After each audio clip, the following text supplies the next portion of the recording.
যদি এমন হয় দুইটা সিনেমার অফার এসেছে, একটা শাকিব খান একটা প্রসেনজিৎ, আপনি কোনটা বেছে নেবেন? লার্জার দেন লাইফ আমি ভীষণ উপভোগ করি হলে সিনেমা দেখতে, ওই সাউন্ড, ওই মিউজিক। আমি যেমন এই মুহূর্তে আমার মনে পড়ছে, আমি সেই জন্য বলছি যে সর্বশেষ হলে গিয়ে দেখেছি তুফান, দেখেছি শাকিব খানের। দারুণ লেগেছে আমার কাছে, দুর্দান্ত। শাকিব খান এত ভালো অভিনয় করেছে এবং সাথে সাথে অন্য আর যারা ছিল, নাবিলা, প্রত্যেকে।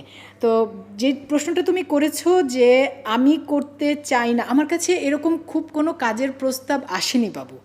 যদি আসে, আমি একজন অভিনয় কর্মী, আমি সব রকম কাজের মধ্যে নিজেকে দেখতে চাই।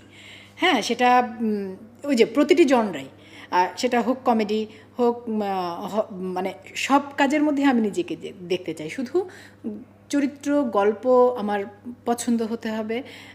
আমার মনে হতে হবে যে আচ্ছা ঠিক আছে, এই কাজটা আমি বিশ্বাস করতে পারছি। আসার যে কোনো সিনেমাতে আমি কাজ করতে চাই। যদি এমন হয় দুইটা সিনেমার অফার এসেছে, একটা শাকিব খান একটা প্রসেনজিৎ, আপনি কোনটা বেছে নেবেন? যেটাতে আমার চরিত্র বেশি পছন্দ হবে, একদম চোখ বন্ধ করে। যেই ছবিতে শাকিব খান সহশিল্পী, যেই ছবিতে প্রসেনজিৎ সহশিল্পী, দুটো ছবির মধ্যে যে ছবিতে আমার চরিত্রটা বেশি পছন্দ হবে, আমি সেই ছবিটা বেছে নেব।